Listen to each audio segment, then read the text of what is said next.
Hello and welcome to Story Hour. I'm Kathy Ramsperger. I'm a lifelong journalist, humanitarian, and author of the award-winning, including a Pulpwood Queen's Book of the Year Award, The Shores of Our Souls, and the newer 1,000 Flying Things, which is finding its own little place in the sun. I'm also a coach who founded Ground One and created Step Into Your Story. Everything I write is about building bridges and connecting with others. And that's why we're here today, to connect people who love books.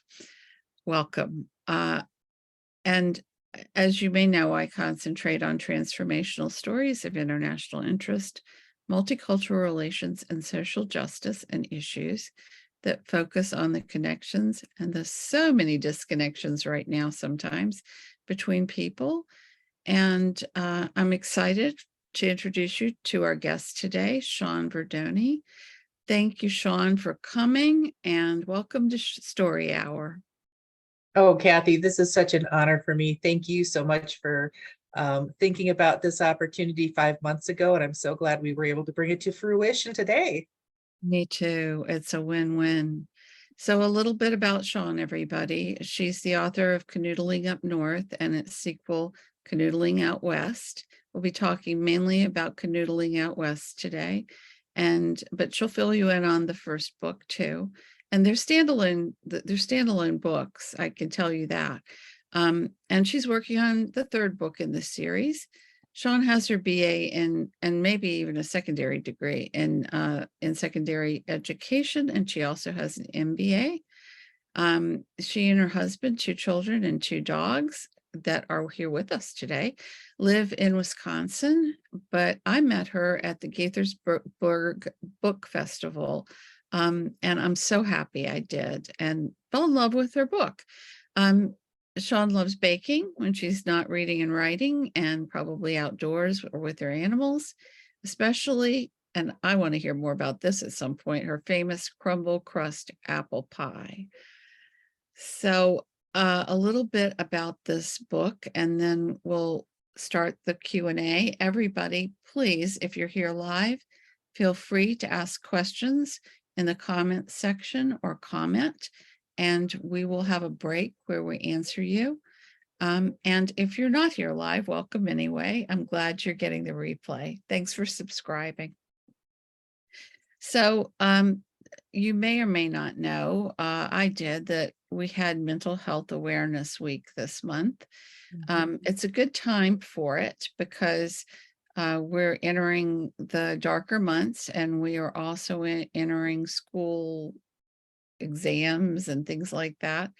And I would also like to say that it needs to be every month these days, because Shawn's books are incredibly important, because our nation is facing so much, too much violence, not only against others, but against the self. And life is so precious, and let's work together to keep as many of us here as possible. So a little about the book. It's told in 2 point of views, male and female, and there is a love story involved. Both the male and female work with animals as a career. And we're going to be talking mostly about the male protagonist, Damon, because it lends itself to talking more about the mental health themes in the book. He's the male protagonist in the Canoodling series, but there is also Kat, and we'll talk slightly about her, and she could take the entire time anyway. She's True. a fascinating, deep character. So Damon McGregor must confront his past trauma and suicidal ideologies when a person from his past shows up unexpectedly in Canoodling Out West. Damon opts for alternative therapies instead of talk therapy, and these include journaling, and the support from his inner circle is vital to his confronting his demons and becoming healthy again. And that's part of the book too. Shawn wrote this series for her own mental health. She's a suicide survivor, yes. Yes. And she used talk therapy, but writing and journaling helped her most. They've been part of my morning practice for at least 20 years, maybe longer. I totally recommend them too. Her third novel, which is in progress, focuses on the individuality of grief and how that impacts relationships, especially those where one person is religious and the other isn't. That's really intriguing. You'll enjoy a conversation about mental health as much as you will her book. And I'm not the only one that thinks so. I'm going to read Shankar Tinu's a little bit of his review from Amazon. He says, it draws from multiple themes and ideas that cohesively interplay with one another to depict a raw yet complete story. What really spoke to me as a reader was the depiction of the mental health struggles of the characters, because it made the characters more real. This is a very real life drama. Kat, Damon, and the others weren't perfect. In fact, they were just like the rest of us. This added an intricate layer to the story, making it very easy to get engrossed.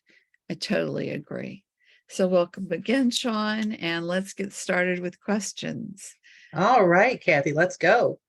So what inspired your series? And what about the second? How did you write did you have ideas for all three novels at the beginning?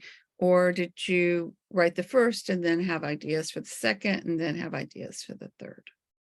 So funny story. I wrote books 1 and 2 as a singular manuscript, and I had a focus group.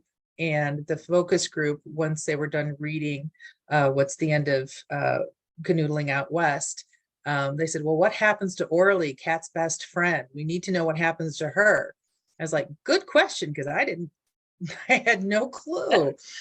So I said, let me finish figuring this part out, how to publish this or whatever's going to happen to this book, which becomes 2. And then I'll work on Orly. So what inspired this series?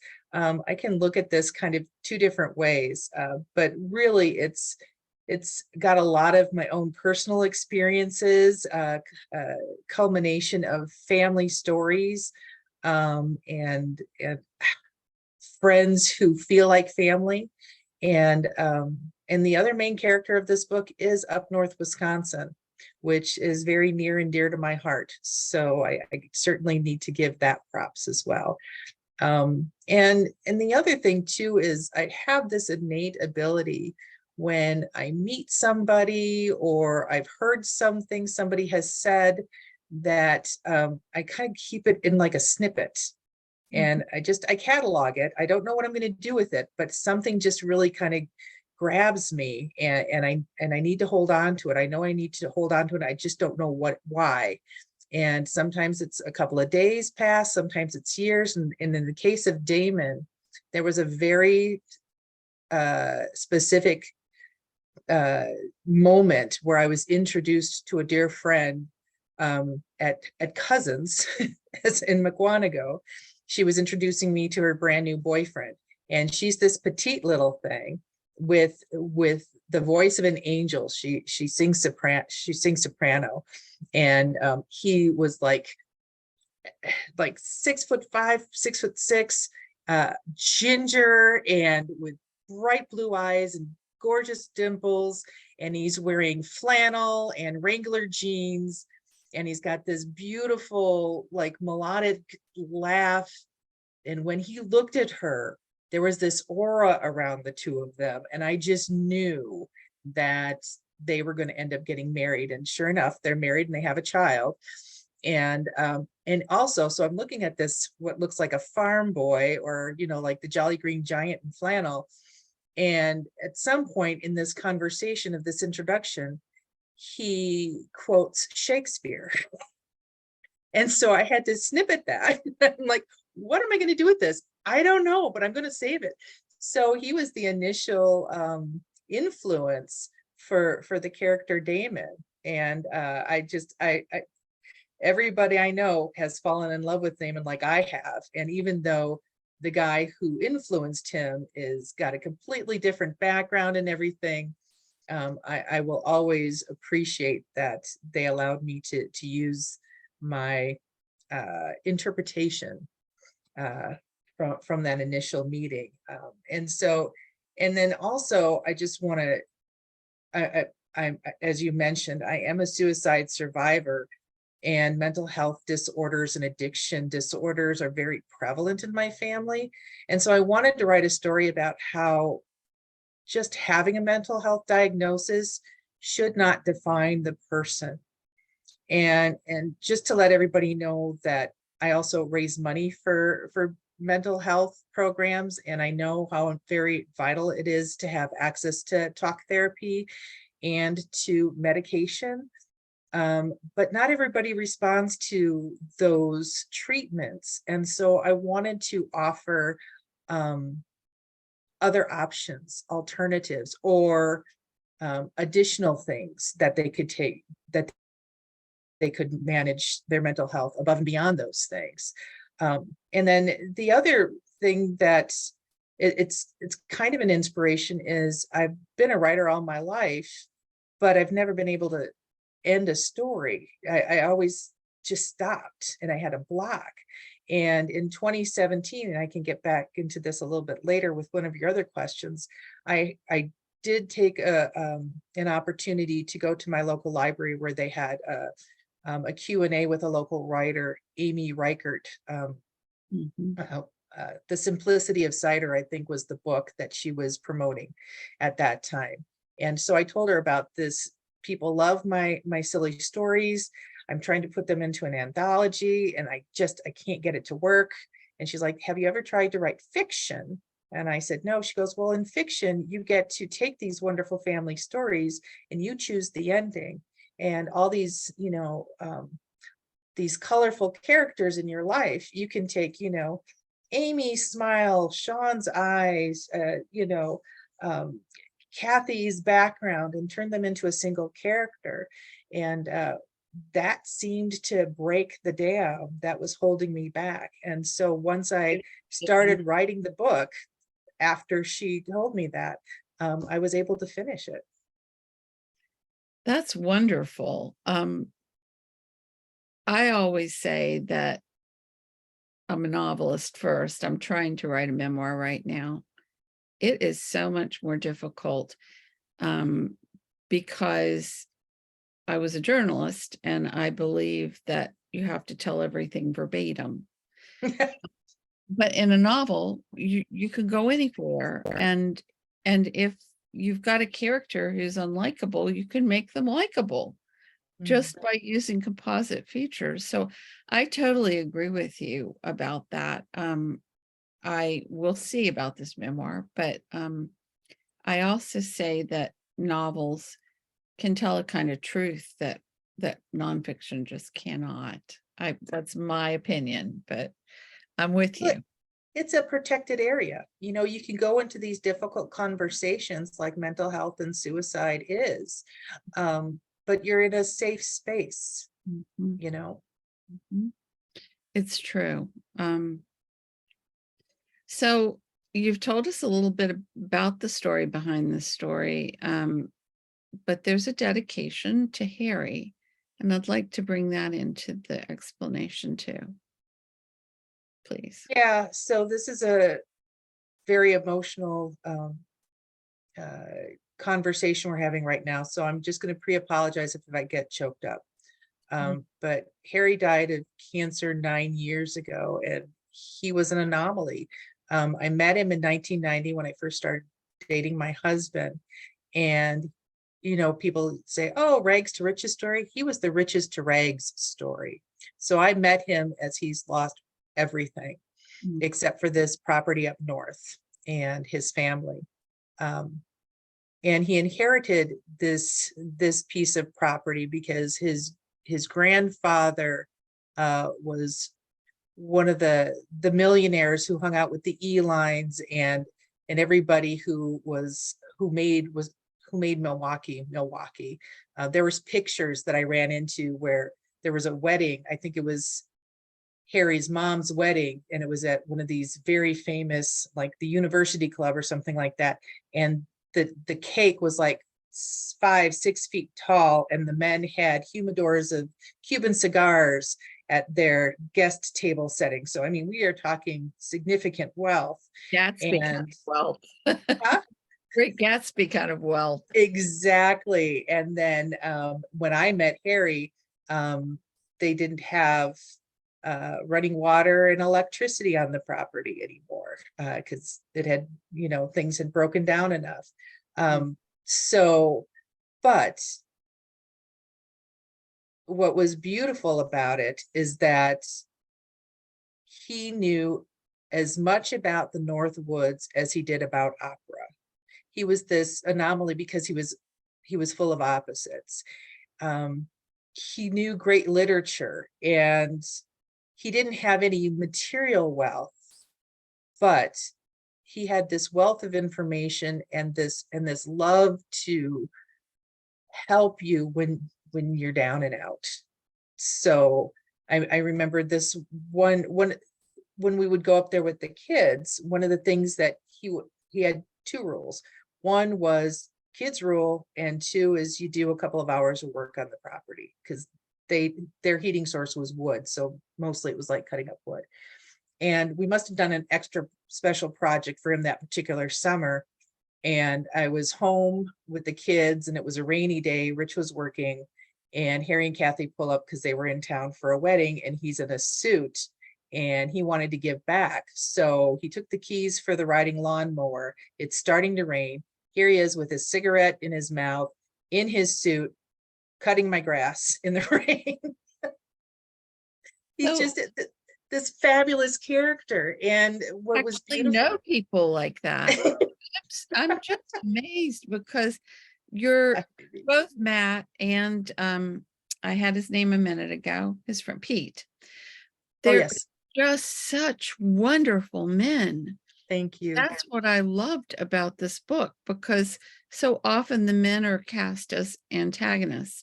And you told me before we started that you have a lot of male readers, and it's probably because they're like, finally, they're heroes with imperfections. So Yeah. it really came from your life, and that makes me really happy. And that's where, I don't have any words about how much this man meant to me or to my family. But I can tell you that his willingness to allow us to come to his woods, to play with him and his wife in the woods, and hear the loons and be a part of his charismatic personality, it healed me and supported me when I was hurting, when I felt lost, or when I was exhausted. He was always there. And he had such a vivacious personality and a love for life, even though he had been beaten down. And he loved my stories, and had always promised that he would edit. He made me promise to write a book. And I said, well, I'll write a book if you promise to edit it. And we weren't able to keep that promise. So the closest I could get was to dedicate this book to him. And he's also got, he's the inspiration for the character Uncle Marshall. And there's a significant, important scene, or I suppose couple of chapters with Kat going up north to heal during her crisis. And when I had my daughter read it, she's part of the focus group. She called me and she's like, Mom, that helped me have closure with Uncle Harry's death. And that meant the world to me. That gave me chills.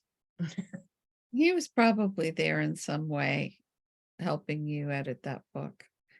I hope so. Although, there's always, I could always say, this, you should have been here, because otherwise that, that comma wouldn't have been out of place or whatever. because he was that persnickety. I mean, he was like a grammar guru, and he walked around in clothes that he said, how he described it, were he bought them at the dead guy's store, the thrift store in town. Oh, that's a good one. I remember those days myself. Um, so what about the first novel leading to the second novel? Can you tell us a little bit about plot without giving anything away of the whole series?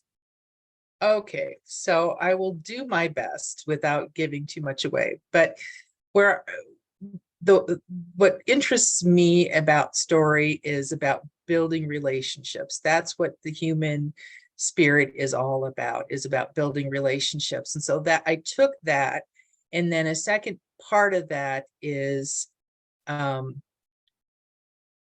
about trust and how relationships are built on trust, or they're broken because somebody has broken trust.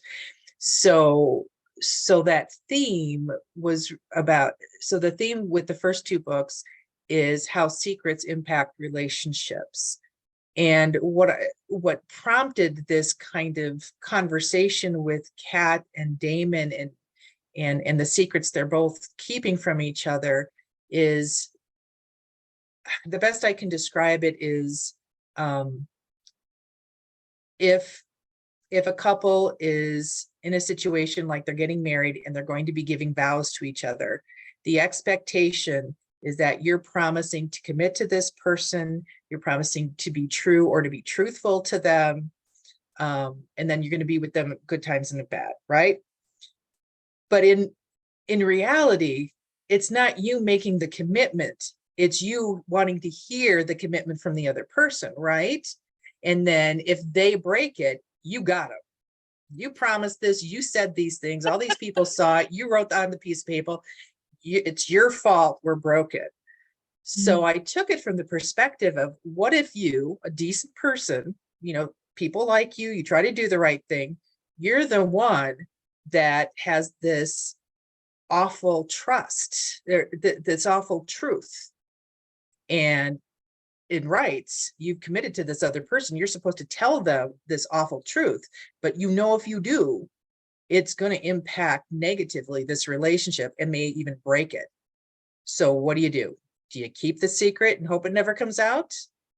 Or do you tell the secret and see, what happens when everything falls apart? Can it be built up again? So that's kind of where I came from. And I wanted both Kat to have a secret and Damon, so they could each understand the challenges on both sides. This is how we connected in Gaithersburg, because my first book, and even to a degree, my second book, is it's all about their secrets. It's shame, and I would say depression, Yeah. that keeps them from opening up and telling the truth, because they feel like they're all that they have is each other, and they're not acting like it, but that's the way they're feeling. And I got that from Damon and Kat too. Yeah. Well done, well done. Thank you. But can I just add too, with Damon, a secondary secret was one he was keeping from himself. He didn't even know he was keeping. And that is, without trying to give too much away, it's kind of like, oh gosh, oh gosh, what is that story? Now, I should have written it down. The last temptation of Christ. Oh, right. And the last temptation of Christ is in that movie, is the fact that Christ is tempted with having a normal life, with a loving family, that he's raising a child or children, and he has a loving wife, and he doesn't have to die on the cross. Well, Damon doesn't realize how embedded it is for him to be a family man. And with Kat, that may not happen. And he thinks that his love for Kat in the first book and in the beginning of the second book is going to supersede his need to have a natural family. And then it's put to the test. as it usually is. I deal with couples with this every day, and it's because we had the same issue in my own marriage. We were 10 years married before I had my first child. Wow. So, yeah, it's a big issue today, really is. And I think that's another reason that this is caught on like wildfire. Um, there's a lot of birth and babies, both animal and human in this, and it's definitely a theme. It's more than a metaphor, a theme throughout. And every time I saw one, I thought, okay, this is going to end well. This is going to end well. It's just a subconscious reaction to it. So yeah. Um, so how I loved how realistic it all was. And we talked before this that it's a love story like my book. It's not a romance genre. Right. There's a lot in it, but I wouldn't call it cross genre either. It's very well woven together. Thank you. Your plotting is intricate and layered. And would you talk a little bit about how you achieved that balance, the craft behind it, if you would? And it might be that we won't go that far into it because of the time allotment, but did you ever feel like, where am I going now? Like, don't we all, right? But Well, that's kind of so when I write, and we talked about this previously, I I look at kind of the overall arc, and then I look at how do I want to start a chapter and how I want to end it. And then I let the free flow of what the characters want me to write about in between. And so I'm not sure that I can answer the question the way that you've asked it. But my intent all along is to see if there was a way that Kat and Damon could move past their keeping secrets from one another. And would they be combating their challenges independently, or could they find a way to work together to solve their problems? And you're right, I didn't intend this to let be a them romance, but you let it's them about drive a the relationship. story. You let I'm them sorry? drive the story. You listen. Yes, Yeah. exactly. And so again, you know, what I love to write about is, and I think of it as like rural fiction is kind of where, and I don't even know if that's a real genre, but I'm sticking to it because I'm a country girl at heart. And but I also I'm writing it from, as you said, about 50% of the viewpoint from Damon and about 50% from Kat. So I don't see that it's a romance or a women's fiction. I struggle with that because I do have men who read my book, and one of the men who is absolutely can't wait till the third book comes out. He's a retired Secret Service man for President Clinton, former President Clinton, and he's like, when's book 3 coming out? I was like, I'm working on it. I promise I'm working Real on it. men. I mean, I wrote an essay a while back about how sensitive men are the best men. But Yeah, I think when women read the word sensitive, they think weak. weak or having too strong a female side or gay. And Yeah, that's not what I meant by in my essay at all. It's about strong men who can feel, because exactly. that is strength. So Exactly. And he sounds like one of those. yeah, and so I wanted to point out too that in this particular book, Damon has more of me in him than any of the other characters in this particular story. But and that's because I'm using so much of my own personal experiences as the foundation of his journey. Yes, I battle anxiety, I battle depression, I have attempted to take my own life at one point. But I deserve to be in a long-term loving relationship. And I've been with my husband for 30 years, and we just celebrated our 30th wedding anniversary. And he accepts me and loves me, inclusive of my mental health challenges. And so my belief in this story is that Damon and Kat deserve the same opportunity, whether or not they take it or they break it. That's up to them, and they'll tell me what that looks like for them, but they deserve the opportunity. And also, because of their mental health challenges, as cute and silly as the word canoodling is when you first see it, it has much more depth and meaning than if they didn't have those challenges in the first place. You want to expand on that word? So the word canoodling actually came as a joke as part of my my lunch group at work. And so I was telling them I was writing a book and we were just screwing around, and they said, well, what about putting canoodling in?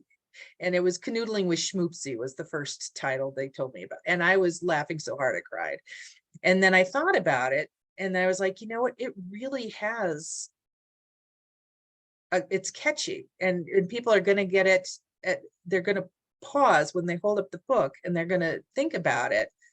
But what's beautiful about it is, even though it's a silly little word, its meaning is more in depth. It's about being amorous, and it's being more intentional about your intimacy. And so I like to think that I'm building a story and I'm creating characters that may be shallow in the beginning, but through the story, you're going to see the depth. I that is true. That is true. I want to just say that when I first saw the title, I thought, okay, this takes place in the north part of the country, and it's an outdoorsy book, and it's a love story, and then the reason I was thinking outdoor story is because I associated canoodling with canoe too. Oh, gotcha. So that's just my own little story, but it was interesting. So you talk about how you put a lot of yourself into this book, as Yes. authors do, and one benefit of that, and I want you to read your passage after I read this one, but you speak about mental health and depression so well. And so many people who have members of their family or friends who are depressed, who are so good at hiding it in public, don't really understand what they're going through. I wanted to read a paragraph because I felt like there's a whole 2 pages, guys, if you read this book, and I hope you do, page 112 through 113, and there's much more. But it's very condensed. It had to be because this is a novel, not a life. His depression, but his symptoms were so well wrought. And here it is. Damon's heart felt heavy, and so did his eyelids. He was surprised at how exhausted he felt, though he had barely done anything. Pete, that's his best friend, followed him upstairs, and Pete's staying with him overnight because he's concerned and helping him. Pete followed him upstairs and went to the guest bedroom. He expected the door to close, but realized his friend was keeping it open just in case. Damon tried to think clearly so he could figure out what he needed to do to get ready for work. Before Friday night, he had done these things by muscle memory. Didn't need to think about it. Tonight, he used what was left of his energy to identify each task and determined how to accomplish it. He needed work clothes. Where were they? Were they clean? Does he usually lay them out? Was he to shower in the morning or at night? Pack a lunch or buy something during his lunch break? It goes on with wonderful description of how it feels to be depressed. And you do it in a very condensed way. And it's very well done. And Thank what you. brings him out of it is his friends who realize that there's a problem, and won't let him do anything crazy, and animals, his love of animals. The very next page on 114, he's with a horse who's pregnant. Mhm. So I wanted to make sure I got that in, because so many of us either A, don't recognize the symptoms until it's too late, or B, don't know how to help. And it's all there on these 2 pages, and more. But I'd like to switch to your secondary characters, which you do an amazing job with as well. Um, um, I just read about Pete, and I think you have a special story about Ariella. Ariella, is that right? Uh, Ariella. Angie, Pete's Angie. wife. I'm so sorry, Angie. That's okay. So just to set this up, Pete was originally a very one-dimensional character, and he needed Angie to give him depth. And so, and he was kind of like, you know, the funnest guy at the party, the womanizer, all of that stuff. Oh, And wow. he didn't know that that's in book 1. And he didn't know that he wanted to be a family man. And my husband's Italian, and so I got a lot of this flavor for Pete and Angie, who are both Italian Americans, from being with my husband's family. And so when Damon was in crisis the first time, Pete was there, and we get a little sense of that. But I also mentioned that how devastated Pete was, and Damon's mom, Heather, was the first time that he went through his crisis.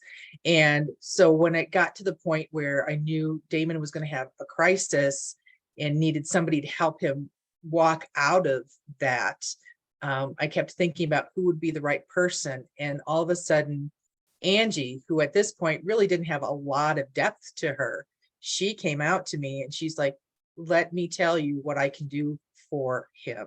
And so this passage, which starts on page 101, she is now physically in Damon's home and has gotten him to the point where he's at least finally taken a shower and put on clean clothes. And so she's going to take him outside. Well, And for I those of love you who don't know, Damon lives on a horse farm in his own house, and he lives in Erin, Wisconsin, near Holy Hill. So let me find that. Okay. So Angie let Damon lead her out of the house and toward the pastures in the creek. She threaded her arm through his and walked by his side, matching his gait and meandering through the farm.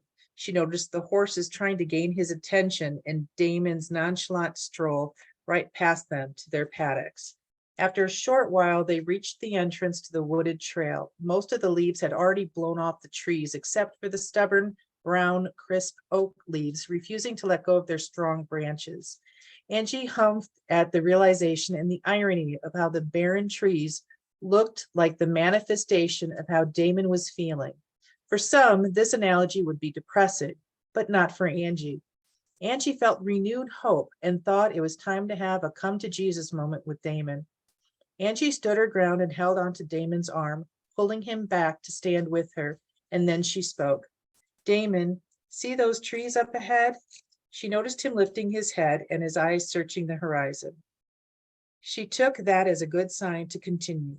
They are preparing for the harsh winter ahead, shedding their leaves before the snow hits. If I were someone who didn't know about the life of these trees, I suspect that I would believe these trees to be dead inside. No life force left, just an empty shell wishing for the end of a miserable existence.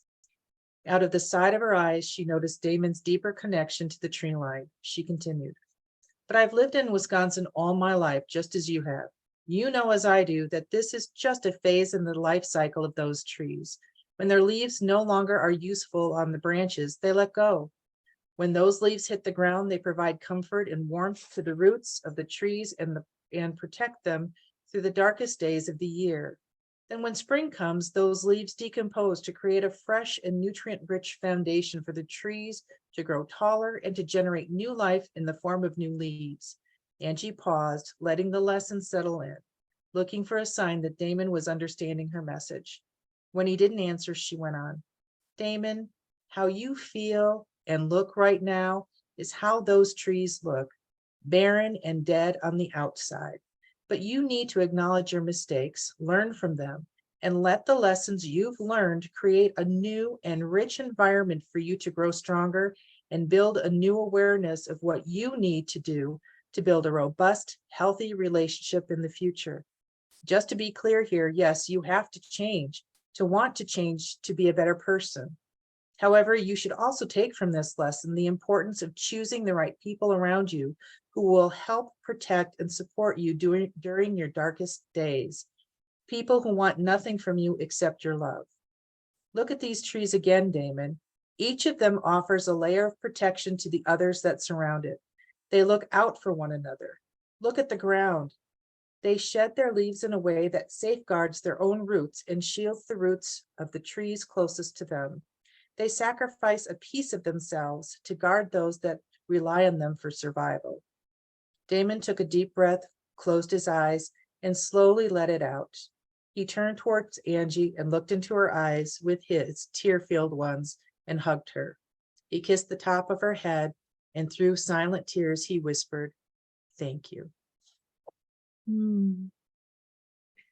Thank you for that passage. I remember reading it and how trees mean a lot to me. So it's a very impactful passage. Thank you. Oh, Uh, thank you. Thank Angie for helping me write that. Thank you, Angie. So I don't want time just flies, and I want to make sure we talk about the tips that this book reveals, that how people can help themselves in addition to medication, possible medication and possible talk therapy. And I want to make sure we talk about how animals can help people heal, not just humans. Absolutely. Yeah. So, in my experience, uh, I've always been a dog lover, and my family calls me the dog whisperer. There's kind of an empathic connection between myself and dogs, and the beautiful thing about having animals is that you don't have to. There's this nonverbal connection that you can have, or you can talk and they'll just listen. And maybe that's all you need. Maybe you don't need somebody to tell you how to fix the problem, that you just need somebody to listen to. And Unconditional love. exactly. And so the poignant family story for me is, and where I kind of got Damon's situation formed. Our daughter was in like 13, 14-ish, and she had been in dance for many years. And she finally said she wanted to switch to horseback riding. And she was typical, at least in our viewpoint, typical teenage girl, and kind of crabby at times and emotional at times, didn't want to talk or anything. It's hard to crack a smile.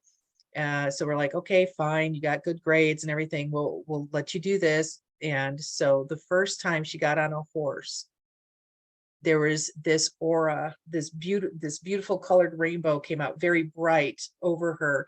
And it was the first time I had seen her smile from her lips all the way into her eyes. And the horse and her became like this one being. And a couple years later, she was working the ranch, and she was training to learn how to feed them in the pasture. And the boy that was supposed to train her to do this couldn't get the horses to do what he needed them to do. And she wasn't even doing anything, but she's like, "Mom, they just followed me like I was the Pied Piper." He was so angry that I got the horses to do stuff and I didn't even have to tell them to do it. So there's this innate connection between cat and horses, and Damon and horses, and both of them with dogs, because that's my experience. And again, it's an alternate way to help you through some of your difficult times, because again, as you mentioned, it's unconditional, and they're empathic. They understand that you're struggling. Um, and they're healers, I believe. Yes. Um, I got home and from the last place I stopped on book tour, and my chest was really tight. Ooh. And my cat likes to perch on my shoulder. She doesn't like to be in my lap at all. And she jumped on me, and I was ready for her to get on my shoulder, and she would not budge. She was right here with her paws. So I might be a little out there for some people, but I believe they sense it, and they're like, I believe that's one reason they're here, is to help us heal, because they're so free, right? Even if they're struggling, even the ones that aren't treated well, they're such free beings. So, and you brought up Kat, whose name is Kat, and her name is Katrina. Yes. Um, I love that she wasn't willing to give up her career and happiness for even the love of her life. She is is an incredibly strong character, and I wanted to say that because we've spent so much time on the strong men, and we've even given Angie a little bit of a glimpse, but you'll love the women in these books, and Kat is a wonderful protagonist, loving and feeling and strong, and I wanted to say I loved her as much as the rest of them. Oh, good. Um, so one other thing, I think I've covered most of it. Yay. Um, I'd like to talk a little bit about my own friend. I've had lots of friends, but this was my bestie. We'd known each other since we were 18, and she passed on my 60th birthday. Oh, so sorry, Kathy. Well, thank you. I appreciate that, but it's been a while. Dating myself, but it's been a while and and I think it was almost an homage. We were born in Chicago and both moved to Virginia. Our life paths were very similar. We're both writers. And I found the reason I'm bringing it up is that I found it difficult. I didn't live in the same community, but I visited her often when she was ill. And I found it incredibly difficult to help her because she was good at hiding it through humor. Her depression, not everything, most things though. And her family was in denial, I think. And I haven't talked about that part publicly. So this is a big deal for me. But how does one help a depressed friend who's a friend and not a blood relative heal? Do you just go barge in their house and say, I'm not leaving until you're better? I don't know. It's a tricky circumstance. I kept calling the hotline in her community, and they kept saying, well, we're happy to talk to you, but we can't do a thing for her. And so it might be that the system just needs help. But if there is a way, I'd like for nobody to go through what I did, trying to help and not being able to. Yeah, I mean, there is a significant amount of mental health illness in the state of Wisconsin. There's been a suicide crisis Here in, too. yeah, here too. And it's I hate to say it, but if somebody doesn't want to get help, it's very difficult, but you can't stop trying either. And I guess that's why it's so important for me to share at least the alternatives to talk therapy and medication. Again, not to say that they don't work, And why but don't you not list everybody them? goes List to some them. of them. It's journaling, acupuncture, Yes. outdoors, being with animals, being with friends, Yep. getting involved in the community, maybe. Is there Well, and any? even so, there's a couple of things that I do when I'm really struggling. And one is it's celebrating every 5 minutes that you've made it. You Mm, just stop and say, okay, I made it past this 5 minutes. mhm.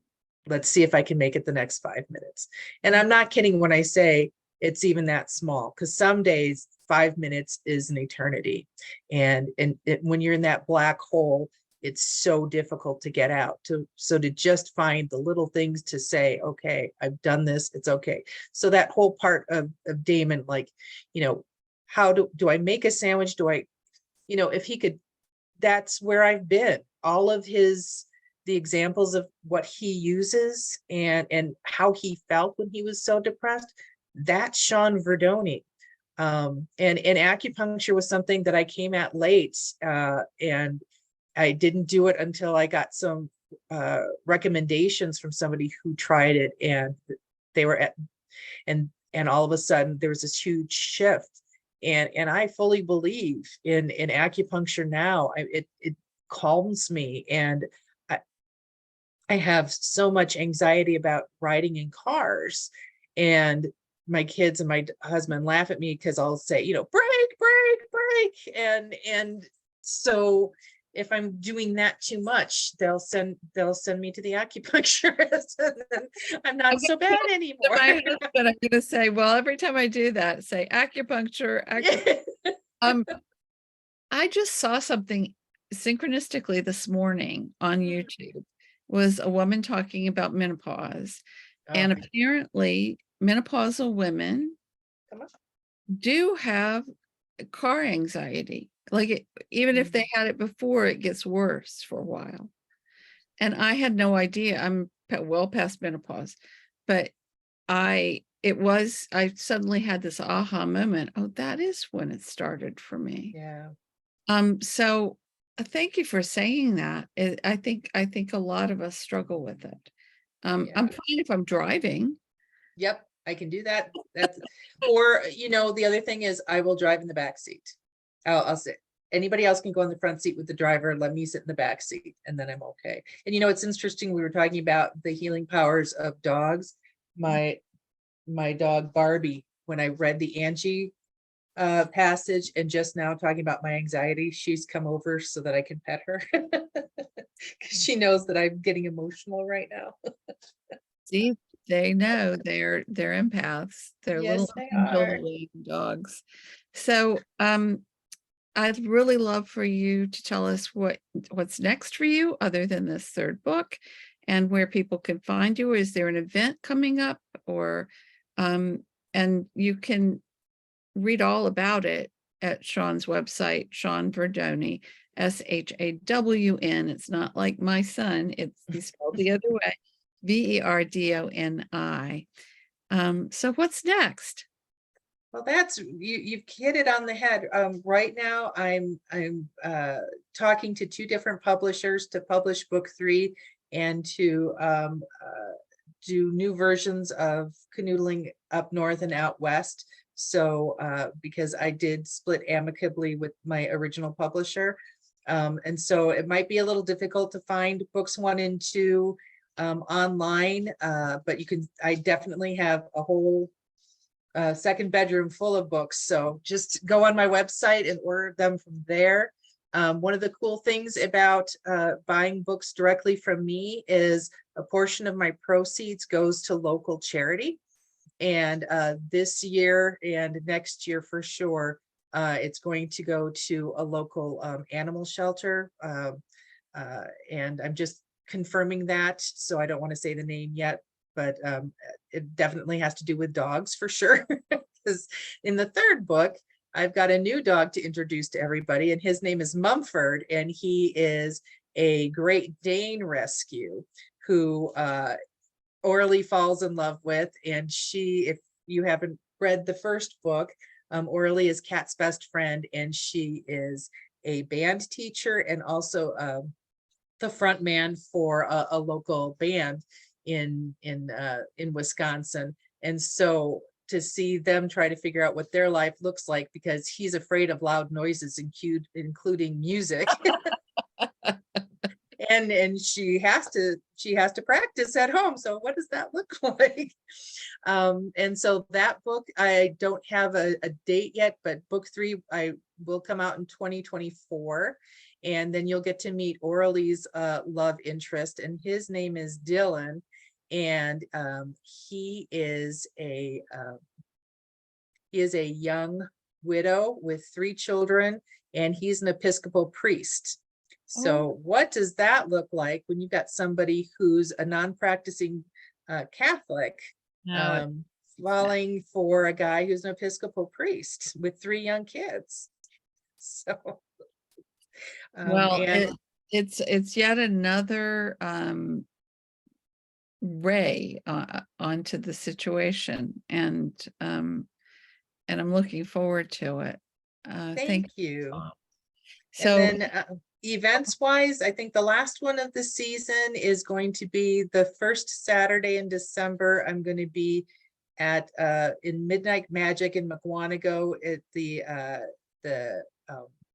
marketplace at the high school. And so I'll be there selling my wares. So hope to see you there. fantastic. So make sure that don't go to online like the big A. Go to ShawnVerdoni.com if you want to read this book. That'd be great. A copy. And this is my teabag wisdom for you today. If you do anything out of sheer compassion, you will never be wrong. Oh, that's lovely. And I feel like that is definitely Angie and Pete, and probably you too. So, Oh, thank you. So thank you again, Shawn, for joining us, and thank you for coming in as my pinch hitter, actually. I'm so glad that it happened this month. It was meant to be, with it being a month about mental health awareness. And I just want to say, finally, if you love a good love story, a real love story, full of social justice kinds of themes and animals, especially horses and dogs, will love these books. Thanks again. Everybody, you can join me here every 3rd Thursday at my Facebook page, interviewing authors like Shawn. A lot of people are doing replays right now. Please do subscribe. It helps you find it. It helps me. But all of my interviews are archived both here on my Facebook page and on my YouTube page. You can find out more about Shawn, as I said, and order her books at ShawnVerdoni.com. And my website's KatherineBrownRamsperger.com. That's a P in my last name, not a B. And ground1coaching.com, ONE, not a numeral. Please stay tuned for news about our next story hour. I'm really excited about it. It's going to probably be coming to you from New Orleans. And it probably won't be a typical story hour. And then I'm hoping I'll have a big party in December for all my authors who have joined me here on Story Hour since March 2020. And of course, Halloween's coming up. I'm wishing you all a very happy Halloween, full of books, intrigue, and cooler weather and good times. And maybe you'll get your favorite treat. Could that be a book? Read on, everybody. Thanks for coming. Thank you, Shawn. Thank you, Kathy.